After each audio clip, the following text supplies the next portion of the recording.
Machine fit করে দিয়েছে। দুনিয়ার কোনো মেশিন না। এই দেহের ভিতরে 360টা জোড়া আছে। 360টা জোড়ার ভিতরে মাহে রমাদানের রোজা যদি রাখা হয়, আল্লাহকে ভয় করে রাখলে ওই 360টা জোড়ার ভিতরে কোনো জায়গায় ডিস্টার্ব থাকলে ওই ডিস্টার্বকৃত জায়গাটা চেঞ্জ করে আবার আল্লাহ পাক নতুন আবার জীবন দান করে।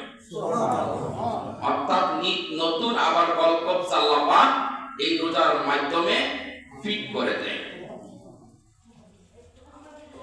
আল্লাহকে ভয় করতে হবে কেমন?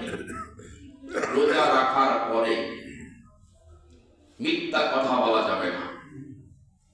কি কথা বলেন তো? মিথ্যা কথা।